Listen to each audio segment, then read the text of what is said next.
Hi everyone, my name is François Paquette. I'm a cybersecurity analytics specialist at NoviPro.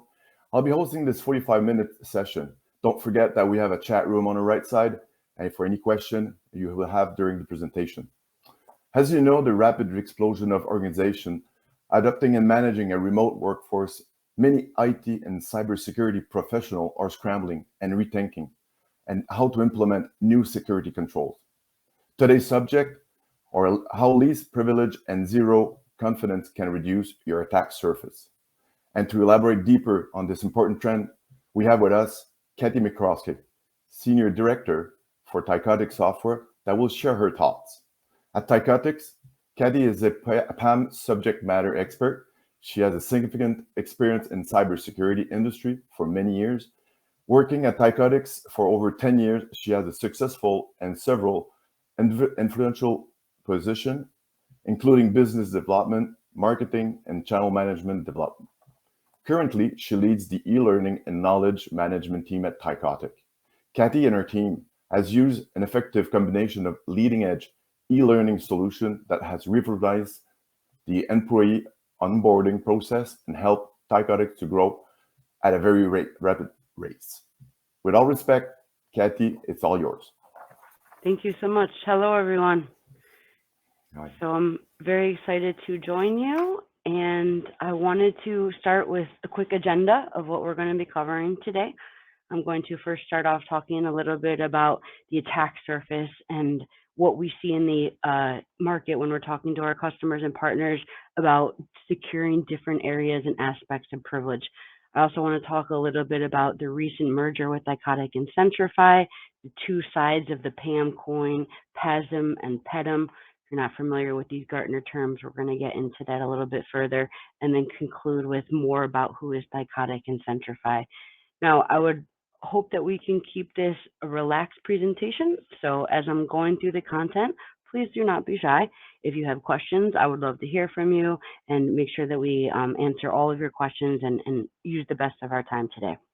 Now, I typically start most of my presentations with some stats and facts just to give you guys an idea of what we are seeing today in the industry. Now, with the recent global pandemic, there's been a huge transition to a remote workforce. I am working from home. I see many of you are probably working from home as well. And this change in digital transformation and explosion of remote employees in a remote workforce has created unique challenges for security. The emphasis historically has always been about protecting the network and protecting the infrastructure, creating a perimeter around the network and lots of perimeter layers of security. And that is not effective for a remote workforce. It's all about securing the desktop and the laptop, right? Securing whatever machine folks are working on. And that's created a huge challenge for a lot of organizations. Now, not only are we seeing this unique challenge with this explosion of remote employees, but we're also seeing more and more organizations adopting cloud technologies. Nowadays, it's really not about is the cloud secure. I think more and more folks are comfortable with the cloud and adopting cloud technologies. Typically, when we're talking to our customers and our partners, it's more about how do I use the cloud effectively and securely? As you see from some of these stats, cloud risk is growing. If you think about, all the type of sensitive data and sensitive privileged access that's going on nowadays, especially with the remote employees and the explosion of cloud adoption, more and more of this privileged access is done by non-IT people, right? Business people accessing sensitive assets in the cloud. We have more and more organizations that, again, are accelerating their digital transformation strategies and looking to push some of this infrastructure into the cloud as well for accessibility, for scalability. And that in itself is additionally creating challenges, right? Access management challenges, security challenges.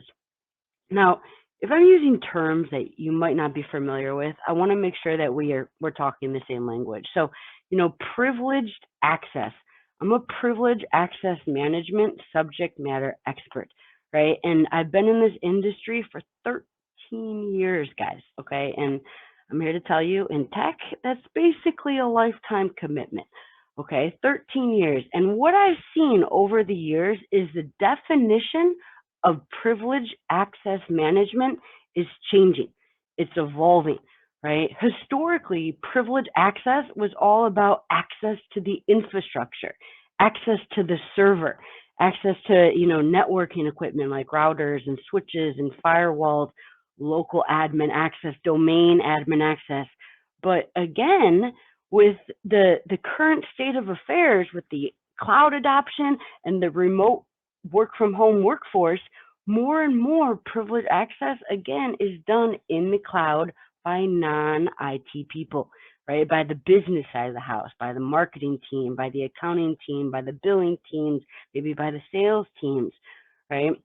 And so we're seeing this definition of privileged access expanding, right, to include infrastructure as a service, platform as a service, software as a service, all of these new cloud technologies. What we're also seeing is an explosion of non-human identities, right, that need access to stuff, sensitive access, right? And again, when I say non-human accounts, I'm sure instantly you guys think of things like the Internet of Things, absolutely, right? Bots and app-to-app, machine-to-machine communication. We often see this a lot when we're talking to customers that have DevOps teams, right? You have a lot of sophisticated DevOps CI/CD pipelines. And I don't know if there's any developers on this call, but guys, in my experience, developers typically value convenience over security, right? And hard code and embed passwords in these DevOps environments. And so that's what Thycotic Centrify does. Okay, we are looking to help our customers secure all of these different areas of privileged access because, guys, this is what hackers go after, right? Hackers do not want average person access. Hackers want privileged access, right? They want to be able to get inside the organization with that trusted insider identity and access sensitive data. Could be intellectual property, could be, customer data, financial data, depends on, what they're looking for. Unfortunately, I'm sure you guys have heard it nowadays, it is not will I be breached, it's when will I be breached and how bad will that breach be, right? It's important for organizations to think about privilege access and incorporate all of these different areas of privilege into their cybersecurity strategy because, again, hackers are going after privileged access. I often describe it as the difference between a simple perimeter breach and a catastrophic organizational breach, right? Because once that hacker has gained privileged access, that's it. That's the insider access, right? They're instantaneously targeting local admin access. And think about it. Work from home, remote workforce, the desktop or the laptop, that's where it all starts. Local admin access. Unfortunately, if somebody clicks a link or opens an attachment and there's an unmanaged local admin account on that machine, that will be the first point of privilege escalation for the hacker. And then it's only a matter of time before they're able to get deeper and deeper into the organization, right, in the cloud or on premise, right, and accessing that sensitive data wherever it may be. Almost all users nowadays are privileged users with privileged access. Now, what we typically recommend when we're, again, talking to our customers and partners is you have to identify your largest areas of risk. Oftentimes people are like, wow, privileged access, everyone's a privileged user. This exponentially increases an organization's attack surface, right? When they really start to think about it, 5 to 10 privileged accounts for every one employee, right? If you're a team of 1,000, I mean, you guys can do the math, right? So first, you must identify your largest areas of risk and start there, right? Your PAM landscape is going to be significant, right? You need to invest in tools and methodologies to help you identify this risk and, create strategies and approaches that are going to start with your areas of most risk. Oftentimes, this can align wonderfully with compliance, right? Many organizations are actively looking to meet specific industry best practices and compliance mandates around controlling access and auditing access. And if you start with your business critical, right, your business critical systems, right, where you have the most risk associated with your line of business, right, and secure privilege access there, and then outward, right, securing all the different areas of your PAM landscape. And often it's going to take tools. Tools are going to help you identify accounts that you might not know exist across all of your endpoints.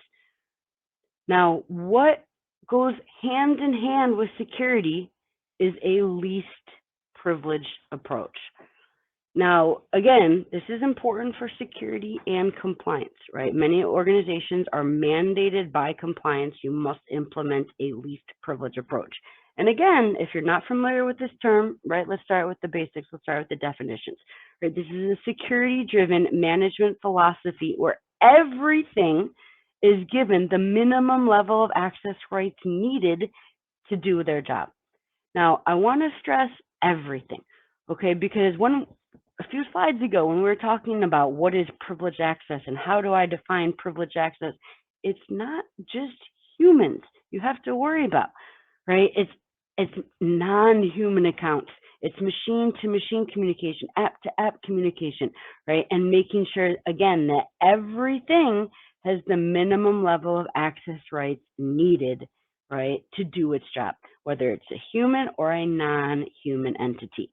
Often, I describe least privilege as that step beyond role-based access control, right? Not only focused on, the role of access, but specifically who is doing the access, right? What machine are they doing the access from? Is it on the network? Is it from home, right? What is the sensitivity of the asset being accessed?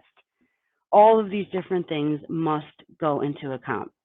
Now, if you try to implement least privilege overnight, right, you may encounter some challenges from the business, okay, because oftentimes people need privileges to get their job done, right? So what we recommend is a planned out, clearly communicated, phased approach, right, to least privilege. And again, as we just talked about, it starts with their areas of risk, right? Identify the largest areas of risk and start there.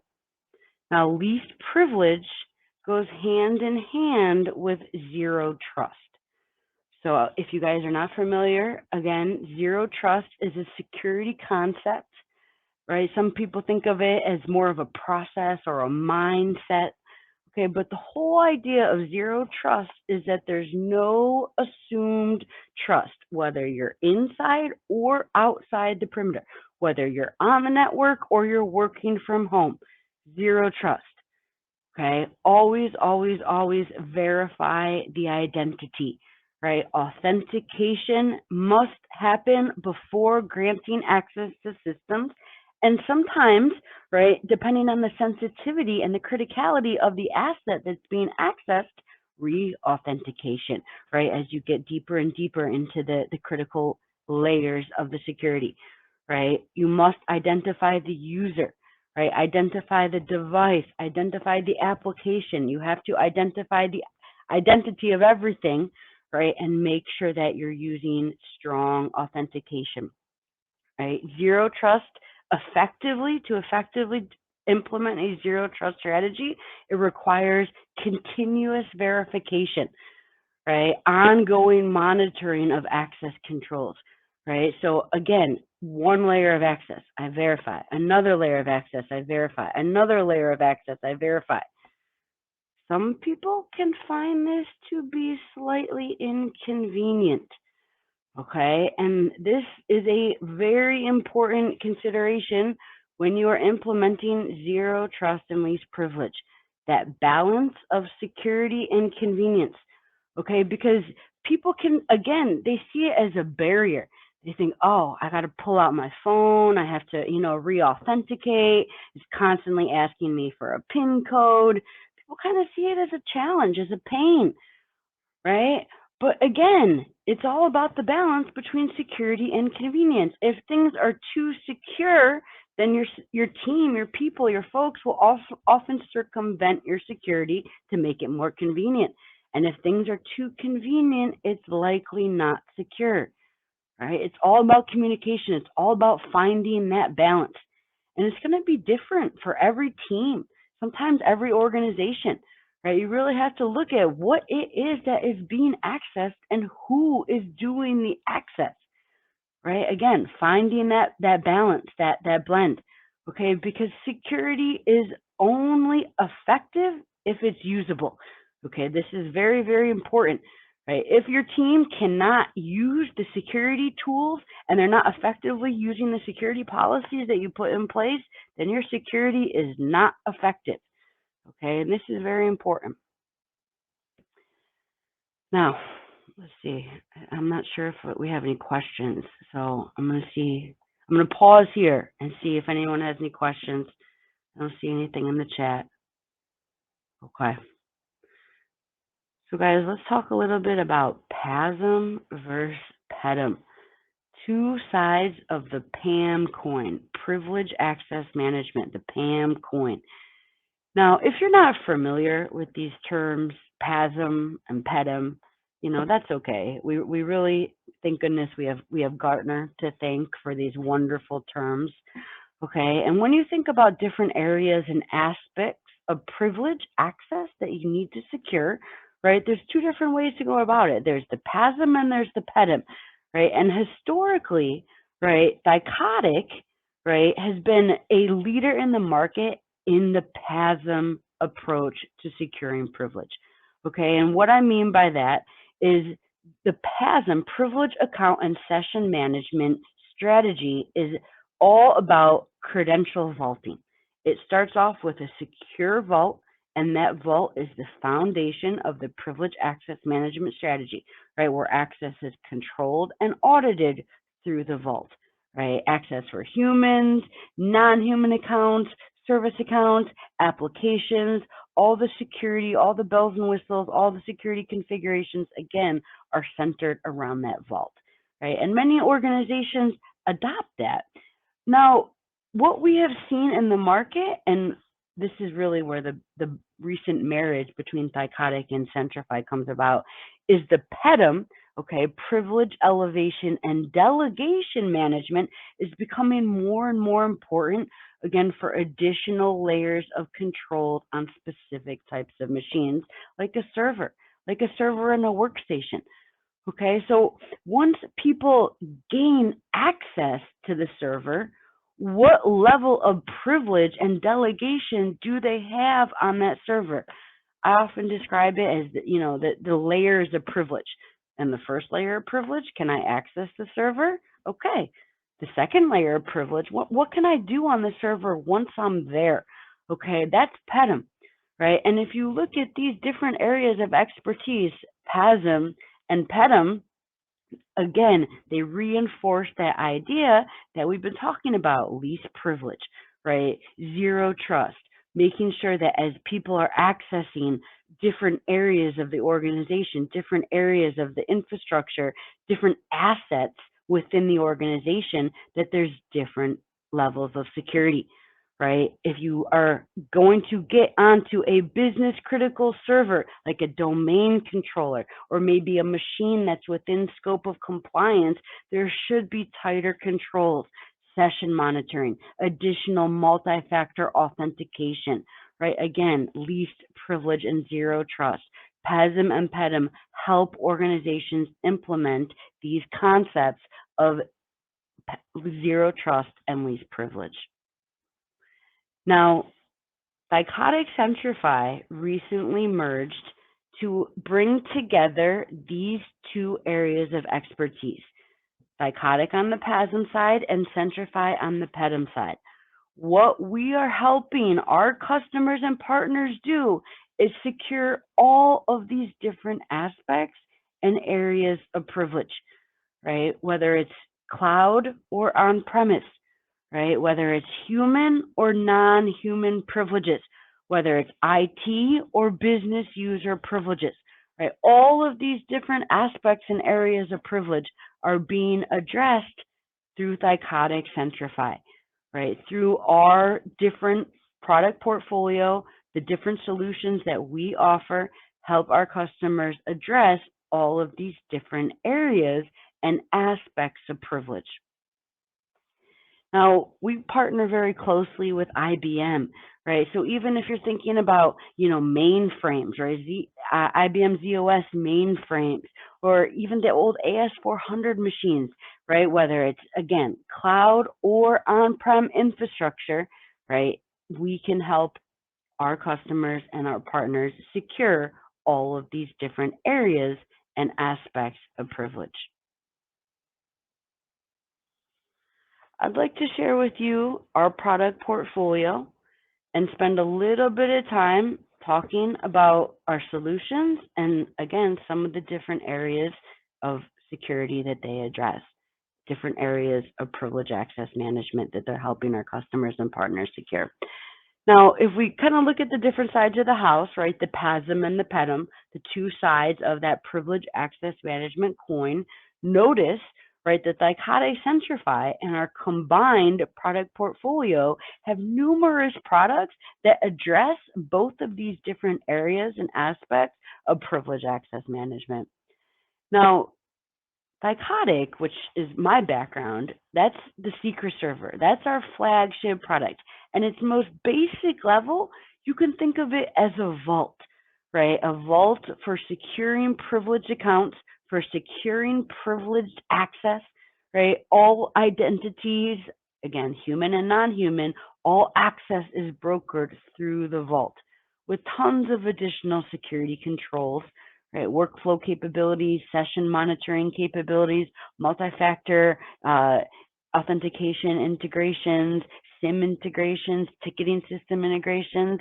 Secret Server also has very robust discovery capabilities, right, which is going to help you identify your landscape, your threat landscape.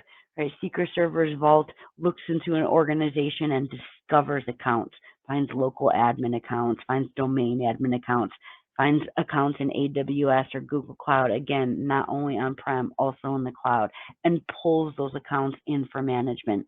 Again, we're talking simple security steps that can exponentially increase an organization's overall security posture. Think about running a 100-character password that rotates every week because Secret Server is rotating that password. These are simple steps that can significantly increase an organization's overall security posture. Now, if you continue to look down the portfolio, right, you'll notice other solutions focused on different areas and aspects of privileged access.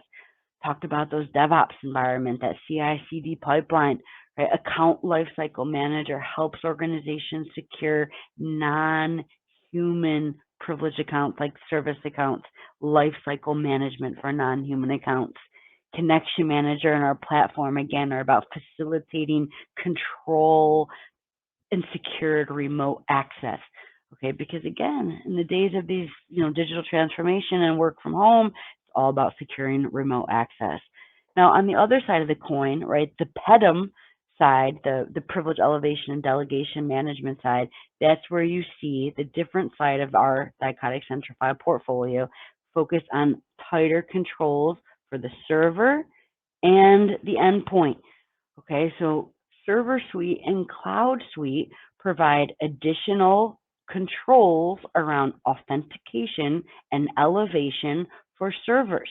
Again, whether these servers are on-premise or in the cloud, right? That's what Server Suite and Cloud Suite do. Additional Active Directory bridging capabilities, identity consolidation capabilities, elevation and authentication controls, granular controls. And then we also have Privilege Manager.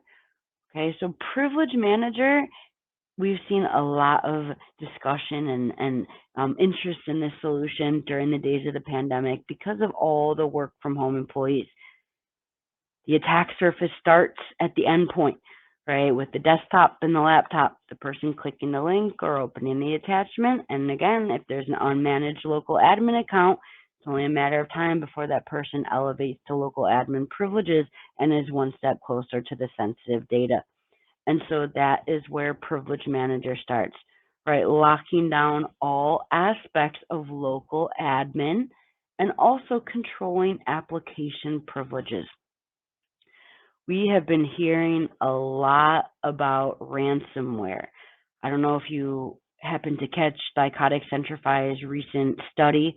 We just put out an interesting white paper on ransomware and some of our findings over 2021. I mean, this has been an absolute explosion, unfortunately, this year in ransomware. We see more and more organizations getting hit with catastrophic ransomware. And typically, when I'm talking to organizations, I always recommend when it comes to prevention of ransomware attacks, an ounce of prevention is worth a pound of the cure. Okay, because think about it. Once the ransomware infects the machine, once your machine is encrypted, and hopefully it's not a worm crawling around and getting into your backups and such, right? Once that ransomware has encrypted the machine, right, there's nothing you can do but pay the ransom. It is all about prevention. And guys, that's Privilege Manager. Okay, Privilege Manager is the solution that helps organizations prevent these catastrophic ransomware attacks, right, by locking down that local admin and not letting any unknown applications execute on that machine. Now, remember, I'm going to bring it back to usable security, okay, and that dance between security and convenience. It is very effective from a security perspective if I prevent every single unknown application from executing in my environment, okay, but that can cripple your business from trying new things. Okay, so again, it's about the balance, right? It's about the risk appetite for every single team, for every single organization, right? And finding, right, those balanced controls, right, between security and convenience. I talk to a lot of teams about usable security, okay, because you can have the best security in the world, right? But if your team is not actually using the tools and following the policies because they view them as inconvenient, right, then they're ineffective. And so it's all about communication. It's all about effective, usable security. It's all about identifying risk and helping your team and your organization understand that balance. Right? Why zero trust and least privilege are important. Right? Why implementing these strategies at your organization is going to help the team, right, effectively prevent against these catastrophic ransomware attacks, these catastrophic breaches. And with that, I'm going to see if we have any questions. I don't think so. Maybe I could put one on the table here, Caddy.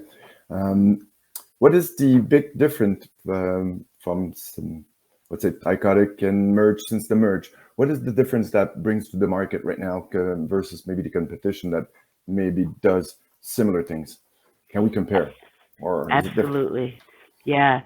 So if you look at, the combined Thycotic Centrify product portfolio, right, we have significantly more areas and aspects of privileged access locked down and secured for our customers, right? Our product portfolio and our solution set span all of these different areas and aspects of privilege, right, compared to many of the competitors in the market. Another important differentiator is our focus on usable security, right? From the product design to the user interface, the GUI, right, to our product documentation, to the training we make available, to the certification programs, right, our professional services, our tech support, everything at Thycotic Centrify is very focused on usable security. You may have heard we have a reputation in the market for being easy to use and easy to install and things like that. And it's true. And the reason why, again, is because effective security is only effective if usable. Great. So that's the big things that Merge brought to all the team of your team, actually.